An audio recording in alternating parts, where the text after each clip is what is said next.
We move on to the next panel discussion that we have for the day, which is Securing Tomorrow, Integrating Cyber Resilience and Tech-Driven Efficiency. Well, in today's dynamic and competitive landscape, organizations are striving to enhance efficiency, cut cost, and boost productivity through technological innovations. This panel discussion will explore cutting-edge advancements in automation, cloud computing, and data analytics, and discuss the potential to transform business operations across various industries. With that being said, we have a wonderful lineup of industry experts and leaders.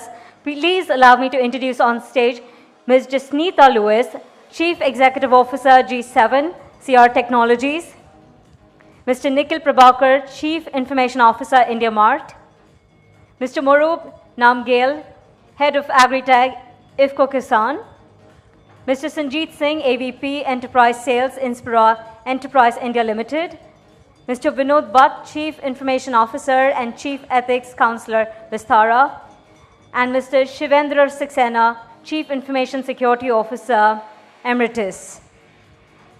And our wonderful moderator for the session is Ms. Naina Acharya, Associate Director, Dun & Bradstreet, India. Could we please welcome our industry experts and leaders with a big round of applause, our panelists and our moderators. And Naina, the stage is all yours. Thank you, Malitha. It's very kind of you and very sweet of you too. Well, ladies and gentlemen, I know it's been a long day and all of you have been very kind and very patient. And I can hear the bell. So I guess I request all of you to please take your seat, grab your cup of coffee, and be comfortable, as this is definitely going to be a fantastic discussion. I can assure you of that. All right. So the topic today is Securing Tomorrow, Integrating Cyber Resilience and Tech-Driven Efficiency. Now, needless to say, there are many people out here who are founders, owners, promoters, aspiring to create a bigger business of tomorrow, for tomorrow. And looking at the way things are moving around in your environment, it's very important to focus and understand that, do I want a tech-driven business or do I want a tech-led business? And either of the way, if you think that you would want a tech-led business, what is it that you would need to do to make sure that you are able to foresee risks, mitigate them, and create a more resilient business? And this discussion, ladies and gentlemen, will focus more about how to create a sustainable business, identifying the right technology which is critical for your business, make sure that you do all your checks and balances, create a strategy where you're able to foresee risks and mitigate them, and at the same time, create a safe environment for your employees, for your clients, and of course, for your own business. And that's primarily the crux that we are planning to, or I would say what we're planning to achieve through this discussion. We have an eminent lineup of panelists today. We had a fabulous discussion. In fact, we had a mini panel discussion inside, didn't we? Well, great. So I'll move on without further ado to the first question. And the first question is, to Mr. Nikhil Prabhakar, where, I would want you to share your view on, if we have to look at efficiency versus experience, how can organizations find that sweet spot for themselves to be able to create a process which can bring user satisfaction, and I mean both for the internal stakeholders as well as for the external stakeholders? Thank you. Good evening, everyone. Thank you for having us here in the DNB event. It has been an engaging day and looking forward for another engaging session. To answer the question, when we talk about efficiency through automation and experience, the organizations are largely in crossroads about where do they actually take a skewness towards. The organization's first perspective always would be to bank on efficiency because that will give them cost advantage, that will give them accuracy, that will give them added advantage in terms of reducing manpower, etc. But what that can lead to is a bland, impersonal experience to users, both internal and external, and largely to external. External customers are now have tasted experience on the new age platforms, and they just cannot move out and get a solution or an experience where it is impersonal. So to kind of balance that, there are quickly two mantras which every organization follows, what we do as well.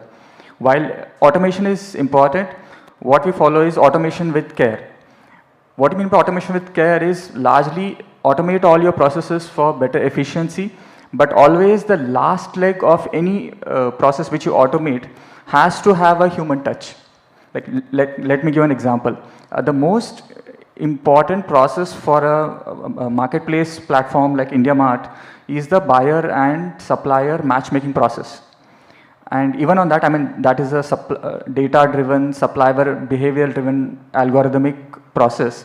But even in that, when we see multiple nudges from a supplier where he is rejecting a lead or rejecting a buyer's request, then there is actually an agent who is conversing with the supplier to get that personal touch, understand what's the problem and solve for that.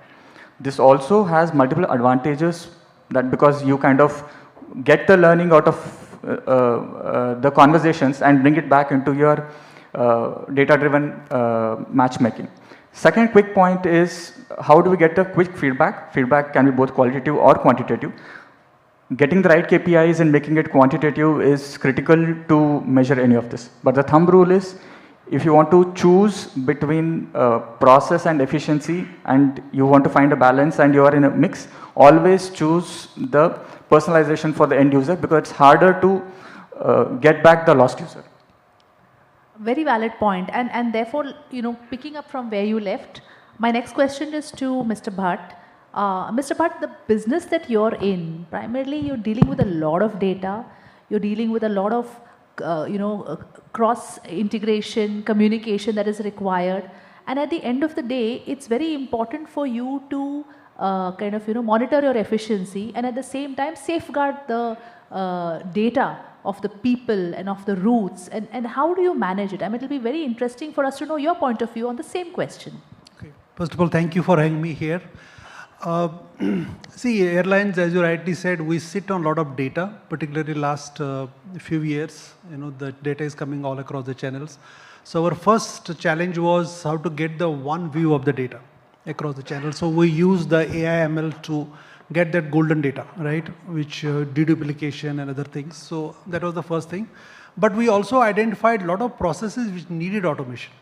For example, if we not the customer facing first, if we look at the employees who are actually giving the training, so a lot of training we could automate.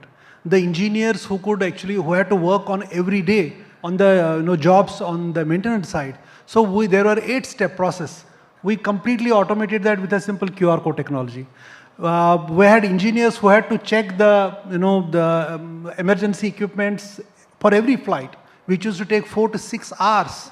We use RFID technology to do it in 20 to 30 minutes.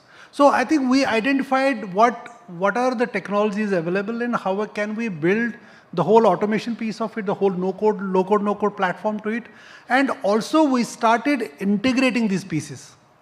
See, in isolation it looks very good, but when you have to really leverage the power of the automation, power of the efficiency, you need to connect the dots at the enterprise level.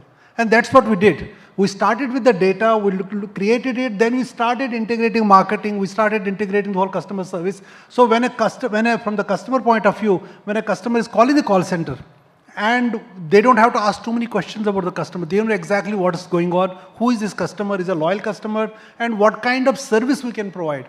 I think we talked about the personalization. Yes, we are talking about hyper-personalization now, where there is a target of one segment, right? So that's the process. So you need to find balance between that, what customer is wanting, what employees are wanting, and without really violating any of the regulatory requirements. How do you put across, because you can't do anything without that compliance. So, and whether it is GDPR, whether it is the new act which is coming up. So from that perspective, we also invested in a lot of cyber security related platforms, which were able to give us the end-to-end view so that we don't compromise on the data part of it, as you asked about it, but also we want to enhance the customer experience, because Vistara's core central mantra is that how do you enhance the customer experience? Automation sits around it, strategy sits around it. We don't say that we want to grow more revenue. It should be the offshoot of that exercise. That's what we do. Absolutely, sir.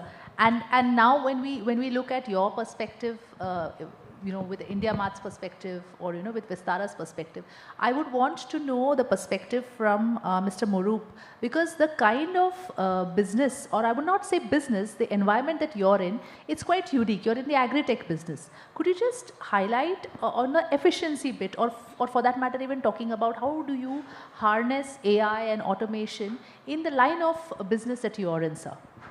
Yeah, thank you so much. Good evening, everyone. Rightly said, we are in a very different set of a business.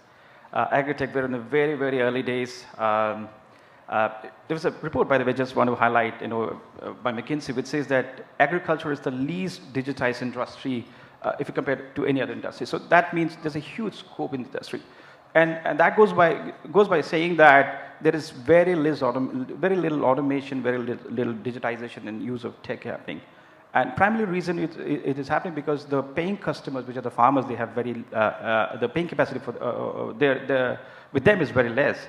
So what we thought is that we want to leverage the IoT and other assets in such a way that this can be a pooled asset sort of a thing. So we wanted to focus on FPOs, where these farmers are actually belonging to the FPOs. They are the shareholders. It's part of the company. So we try to install, leverage sensors rather than setting up in everywhere, we try to install in such sample farms which are representative of the rest of the unique farmers. So a typical case is, let's say, a weather station which talks about the hyperlocal weather points for a farm, which is very, very important from a farming perspective. So we try to set this up, one of the weather stations for a FPO. Typically an FPO, where roughly around 300 farmers are part of the FPO. They belong in the catchment area of 3 kilometers, which is exactly what this single weather station can take care of. So that way you're utilizing one sensor which is usable for 300 farmers, then you can actually share the cost. So this is the way we are trying to generate lots of intelligence from the farm. Bring that digitization aspect in the farming which was never there, and then using other models to actually say that how can we make it more efficient? How can we make a data-driven decision? The climate change is actually, is a reality right now. Everyone knows it.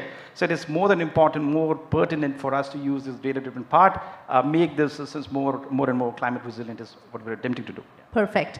Now, I think we would like to know your point of view, Mr. Shivendra Saxena, because considering your line of business, which is quite similar to what Mr. Bhat's is, it would be interesting for us to know how you have leveraged technology for streamlining your operations, bringing about efficiencies, and then if you could touch upon a couple of aspects where you believe that security was very important for you and that's why you had taken a couple of initiatives. So if you could share your views, please. Sure. Thank you.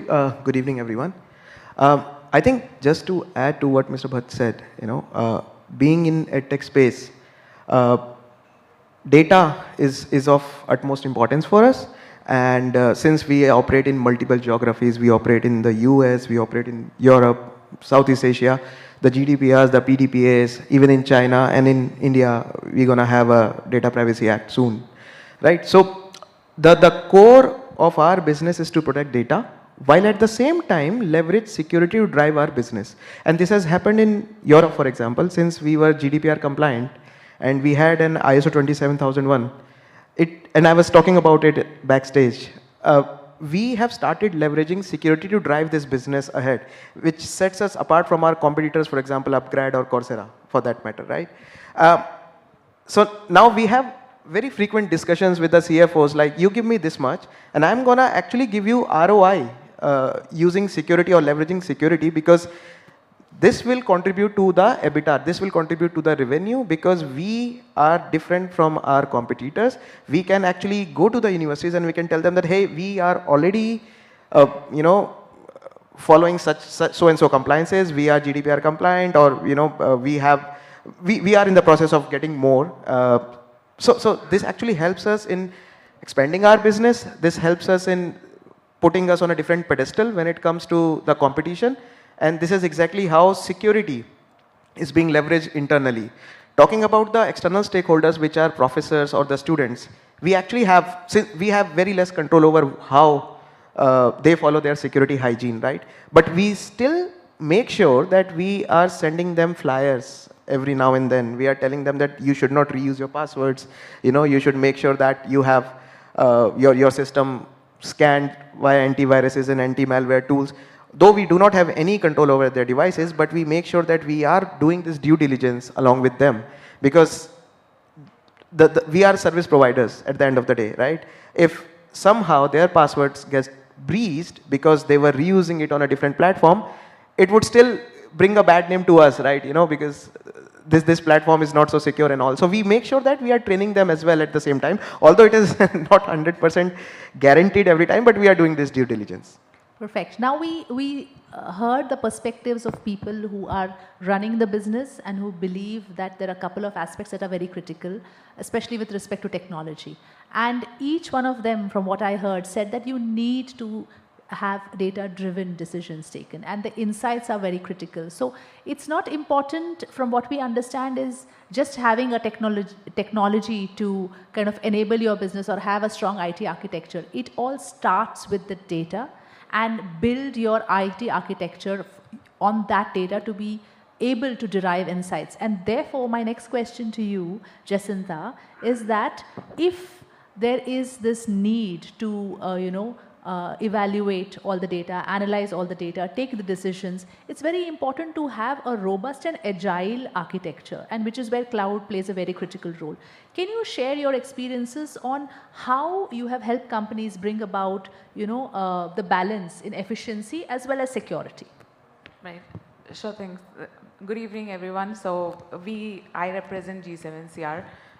The thing that we do is cloud. We are a born in the cloud company. So you can imagine if we are successful, the whole startup thing. So we give it credit or no, I can tell you cloud has enabled a lot of businesses in India, right? Be it our food delivery platforms, everything digital that you're seeing, including DigiYatra today, that fast-paced digitization is possible because of cloud, right? It makes it easy, cost-effective. You can scale whenever you want, and it has an effect now. Everybody is talking about AI, which is a good thing. The first phase is over for all of you who've not started the tech phase where you automate your business process. Bring in tech in your business, because I believe if you start a business, all you need is guts. And then if you want to grow your business, you need a good team. And then if you want to scale your business, you need to have tech, right? And when tech comes in, you have data. And then data can help you grow your business further. It can, obviously now we're talking about analytics. I know some of you are very, very senior, a lot of them on the stage here. Data warehouse used to be a dream. Like 10, 15 years ago, if you ask somebody, it was a rich man's thing. Like not everybody could afford having a data warehouse hardware in your office, right? But cloud has made it happen today. Right? You can go and analyze your data, do analytics, and the answers come to you and you just pay per transaction, like you pay per GB. Per TB of data, you will pay $5. That's about it. That's how simple and easy it has become today, right? And now AI on top of it, you can analyze your data, you know what is happening, the reasons why certain things are happening in your business, but with AI coming on top of it, you can actually predict, like it will tell you what you are not seeing in your own data. So that's the differentiator per se. And in terms of security as well, cloud made it very, very easy again. So be it a firewall or a SIM system or anything, everything is available on a pay-as-you-go model, which makes it affordable for SMBs. I personally have spoken to so many SMBs, 1,000 of them are SMBs. When we started this business, people would say, SMBs are very difficult to handle, right? And we said, no, we are going to work with them only, right? And today I'm very proud to tell that majority of our revenue comes from SMB. We're good with enterprise. They love us because SMBs have taught us so many things that enterprise is like, you guys are amazing, right?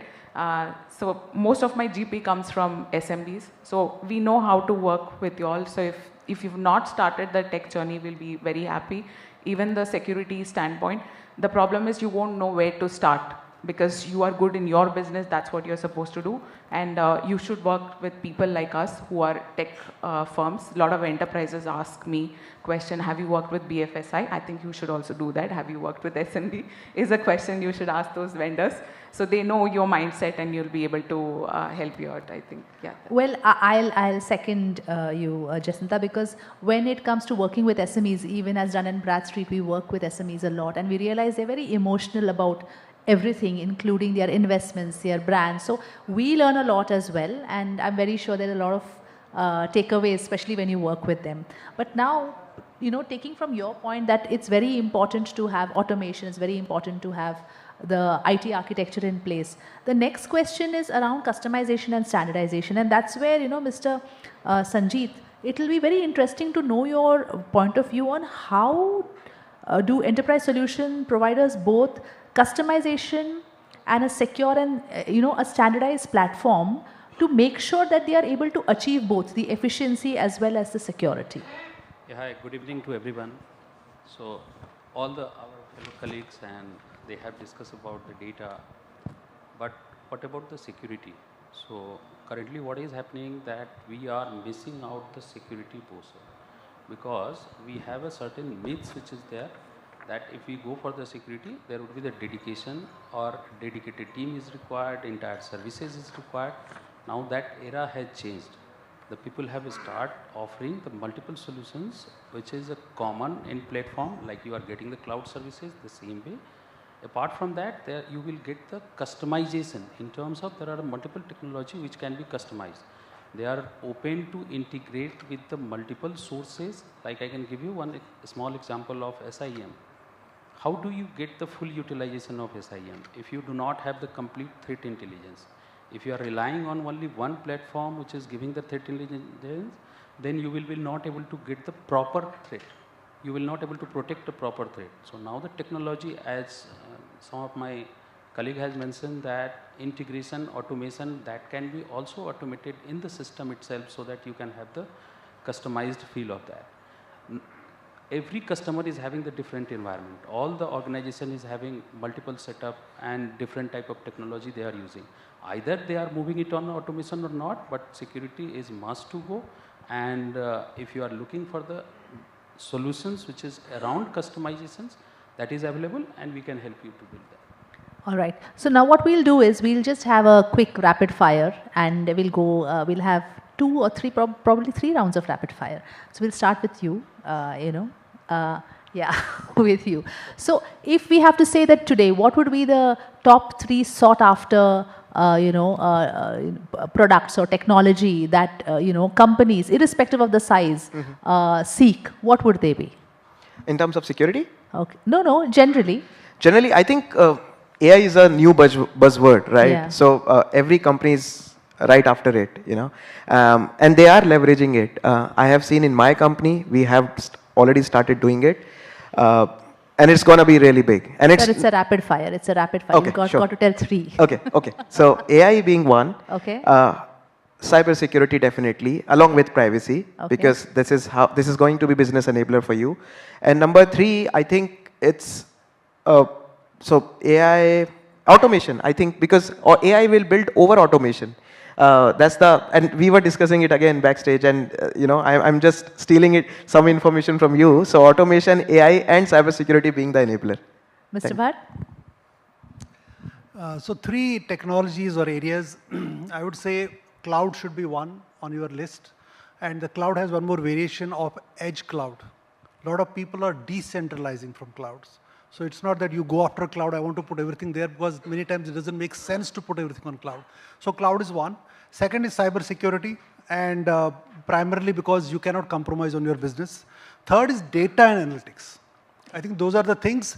And I will put 4th one, if you allow me, is the customer experience. All right, Mr. Bhat. Customer experience, because at the end of the day, customers are very, very smart, right? So you need to make sure that that makes a difference. We have a spoiled customer. We have spoiled customers these days. So hyper-personalization is also something. It is just the beginning, I can tell you. All right, sir. So how about you, sir? So I will add a little bit more on that, what Mr. Bhat has mentioned. So you have to say 3. You have to say 3. Yeah. So one is the hybrid cloud. Instead Okay. of whatever you have put the investment, you do not want to go away with that. So use the hybrid cloud, cyber security, of course. In cyber security, probably the first one is the SOC, security operation, and plus you can start with the data security part. And the third one, which is again very critical for the data analytics, because without having the data analytics, you will not able to get the business outcome. Perfect. How about you, sir? Thank you. So I'll say the first thing would be dApps of sort, more of a decentralized apps. I think that gives more power to the last mile farmer. That's something that's been missing because everything is more centralized. A second one would be, of course, AI. And the third one would be digitization. I think that's one of the big things that farmers and everybody's looking at, which can really transform the whole thing. Thank you. Perfect. Thank you, sir. I would like to add one different aspect to it because technology keeps rapidly changing. What is important and what is buzz is actually interoperability. Okay. Because we kind of keep moving from technology to technology, and how do these technologies speak to each other is quite important. Okay. So that's one piece which is a buzzword for me. Second is we speak a lot about all of this, but the core part of any technology is will it provide the right ROI? Okay. So I would think ROI is a buzzword which will have to include technology in the right place, and largely obviously predictive analytics. Okay. How about you, Jesintha? I think digitization will be first, and then AI and cyber security.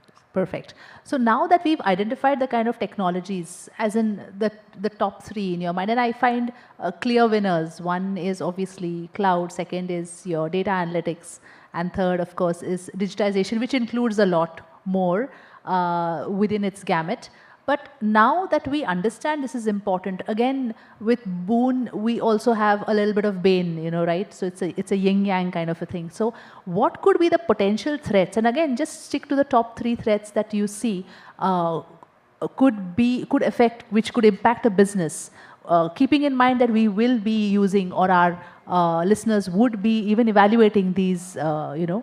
So over to you. Let's do the same drill again. Sure. So I think reputation being number one, because, and I'll stick to the rapid fire, so I'll not explain. But so if the data is lost, reputation is gone. It is very qualitative in nature. You cannot quantify it. The number two, of course, is the compliance, because government and regulators are right behind you, and they would want you to adhere to whatever regulations they pass. And third, of course, is customer experience. Once you start tinkering with too much of security, there would be backlashes, because they would be like, you know, this is not something that we would expect it to. Why should I fill CAPTCHA when I'm filling my password, for example? It's a very basic thing. Valid points. I think data privacy, number one, along with compliance. Second is also, we talk about responsible AI. Yes. I think we need to understand what the trust means, what fairness means, what transparency means. So there has to be a proper AI policies, frameworks, and the governance as part of it. There's a second threat. Third is on the cyber security side, you know, it's a very fine balance. What you need to have and what you can't have. Because you may want to put Gen AI, you know, without even testing the model on your cyber security. How do you validate the output? So that is, you'll take it with caution. There's a third one. Perfect, sir. Thank you. So data security is the first one, which is essential. The second one is your securing endpoint, because most of the attacks are happening through. And the third one, which is very important, someone should look, the visibility is the third one. So you should have the complete visibility, what is happening in your organization as far as the data movement is concerned. Some attackers either is coming, internal threats are there, external threats are there. So someone should visualize this through tools and through the technology which is available. So for me would be device security, because we deal a lot with IoT stations, drones and all. So trust me, you don't want to see those drones flying randomly, those stray drones and all. So that device security is first of all. Second would be supply chain security, because this involves a complete ecosystem, you know, that includes logistics, warehouses, a lot of agribusiness and everybody. And the third would be the, of course, it is really important from farmers' perspective, their profiling, their understanding. So their digital profile, that'll be very critical for us. Thank you. Thank you, sir. Quick three things. One, I would talk about when you look at loss, it's because of data loss, and identifying data loss in the right format or from where does it come is important. So right risk assessment is quite critical, because is it internal or is it external is a problem statement which we can look at. And because it is security, what's another thing which we have to look at it is data recovery. Once there is a security threat, once we have lost it, how do we recover it? That's quite important. And the last part is the frameworks for that.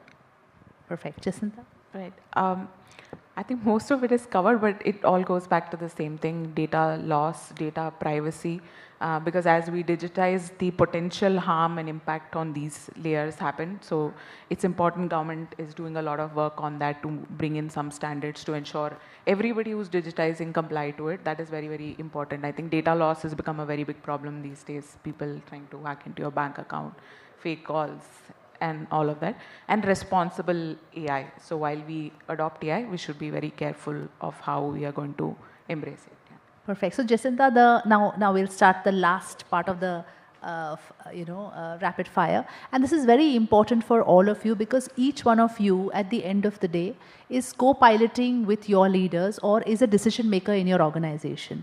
So the question which is very critical is, if we have understood that their technology is a given, it's an imperative. You will have to use technology in any form to bring about efficiency, to increase your profitability, to save your costs and create a sustainable business.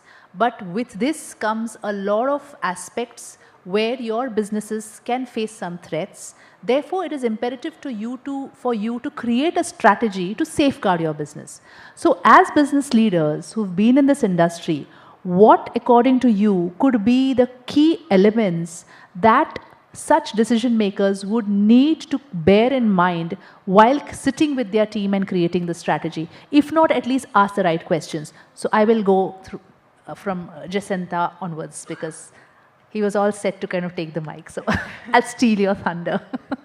So I think, strategy, not all businesses can afford to have a strategic team, but I think just go with the problem statement and ensure, even if you're working with a company to digitize your application or anything, code is available today ready-made and it can be a lot of copy-paste as well. So you need to work with a professional organization, so that validation process is important because you need that entity, somebody who specializes in technology, consulting, who can come and guide you in a right way on how to go about this entire journey.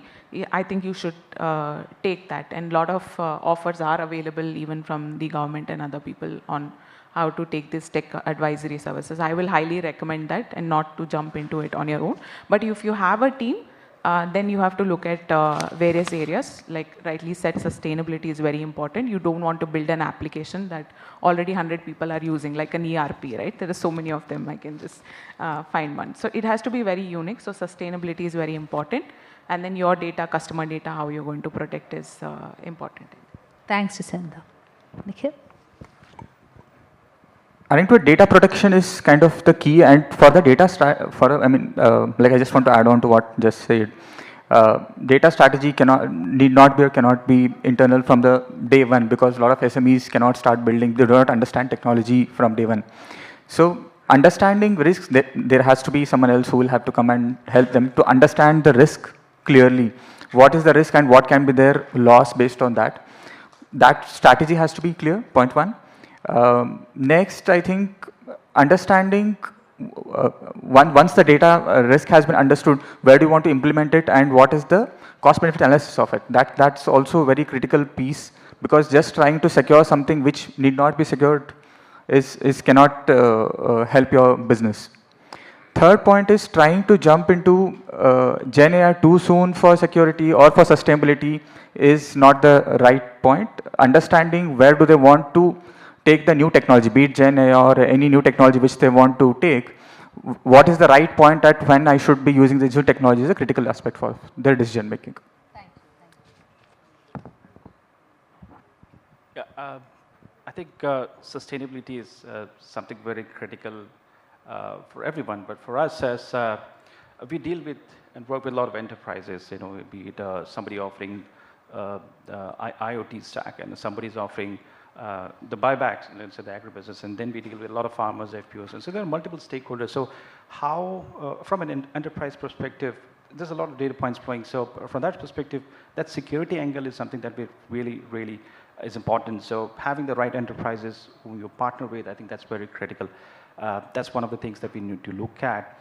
And another aspect from a sustainability perspective is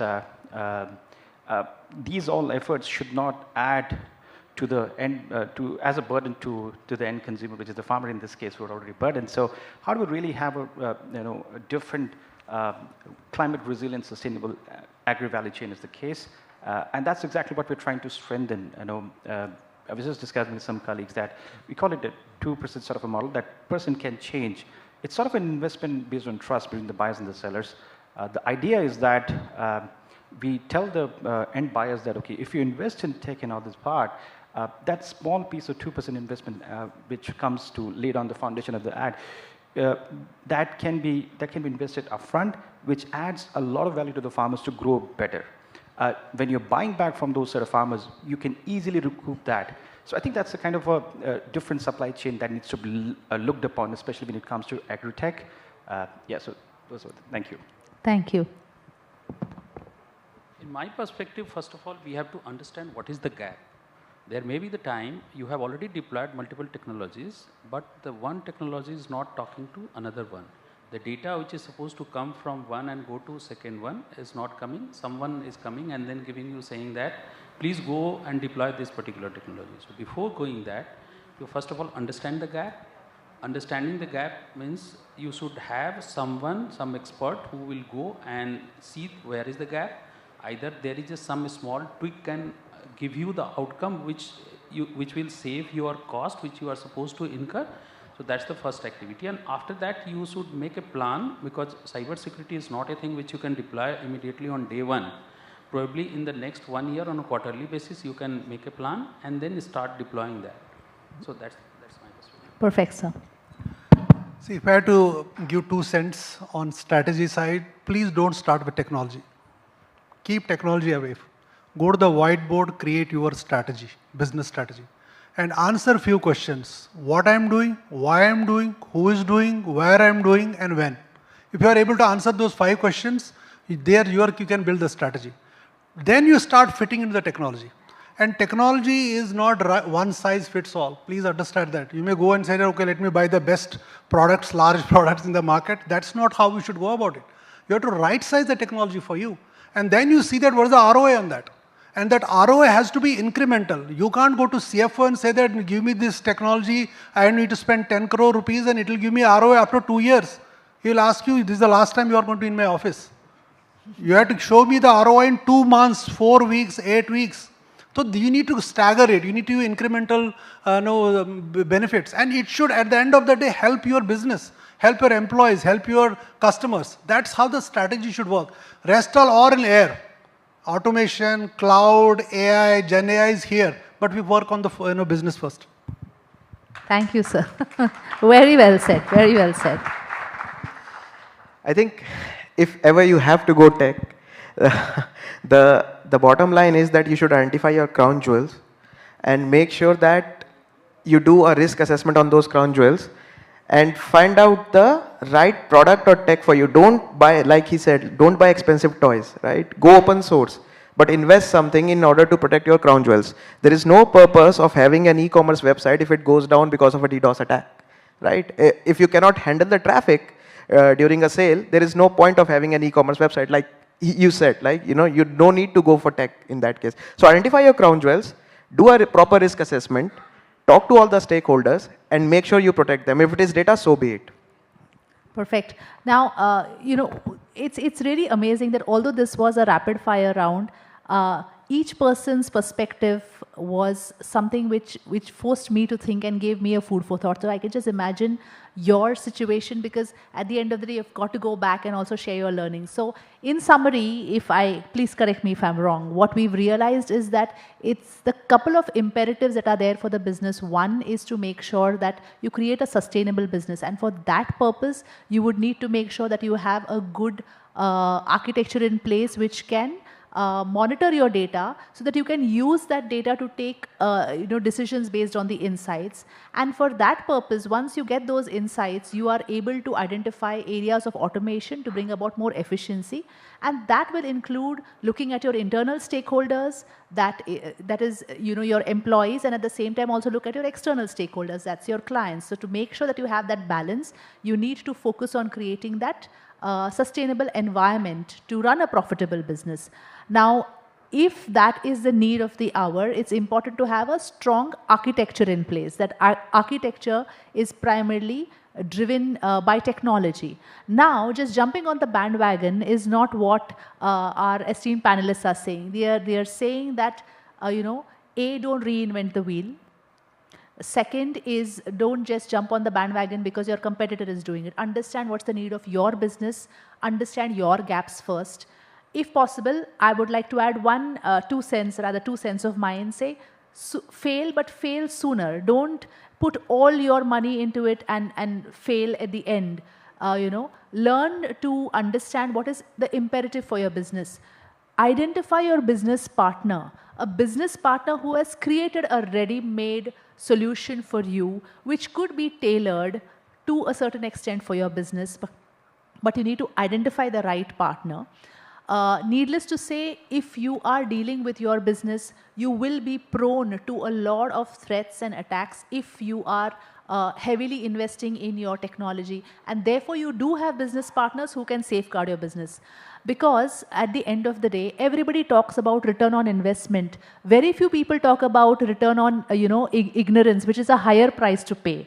So at the end of the day, it's very important to make sure that you understand the importance of technology for your business, but at the same time also realize that if there are threats, how do you identify your risks and how do you mitigate them? And I think that was what we were trying to achieve as key takeaways. In terms of strategy, I need not repeat what the esteemed panelists have said. I'm sure you guys must have taken a lot of notes yourself. We can take about 1 or 2 questions, and our panelists are there here. You can approach them. But are there any questions? Does anyone want to ask any questions to our panelists? Well, you just had a nice cup of coffee. I'm sure there could be 1 or 2 people who would be interested in asking questions to our panelists. Yes, sir?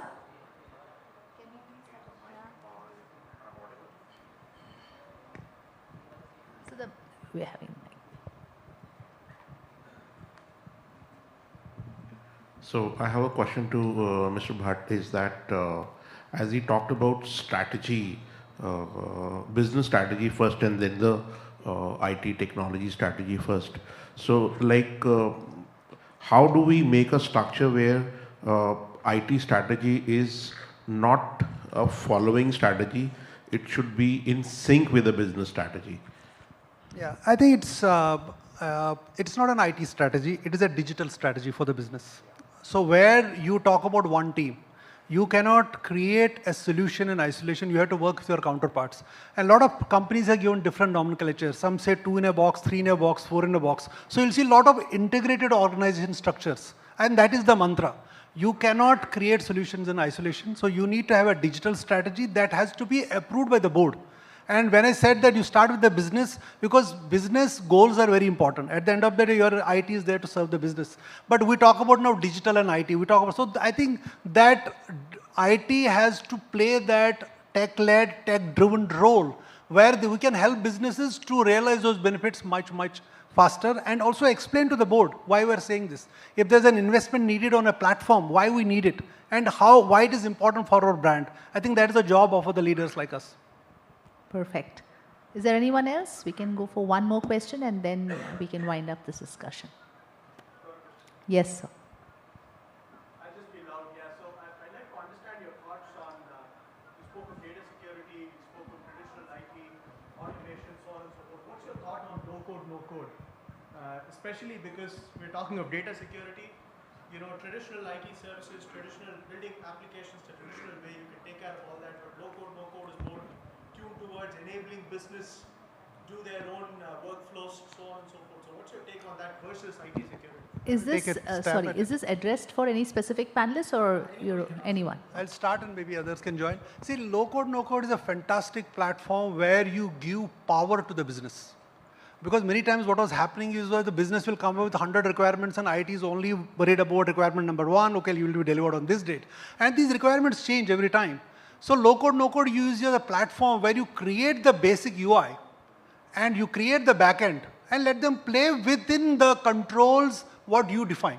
So that they don't, it is role-based, it is the access can be controlled, all that. So it's a fantastic platform. Vistara has done it, amazingly well and great acceptance by the business because they don't need to worry about the coding, right? Is there any of, yes, sir. I just want to add one thing. I think no code could be a good idea, not just for the consumer, but also for internal participants or your own team members. Because it gives them an opportunity to explore, understand. A lot of times when they come up with suggestions, they come much prepared. They understand the whole journey, and then I think that really prepares them. So your discussions will be much more healthy that way. A sort of shadow IT, which is a norm, I think that really helps to understand that, okay, there's a boundary to it, which these guys are playing around with. So I think not just for the outside customers, but it's very, very important to have for the internal team as well. That really adds up to the productivity. All right. So that's great, and I think in the interest, sorry. One quick point, just to summarize what was said. Low code, no code is largely for the MVP play or to start off something so that, as he mentioned, we cannot test everything in tech strategy. So use it there and fail fast, as she said. And if it works, then it's part of a tech strategy. Wonderful. Thanks so much. Okay. All right. So great.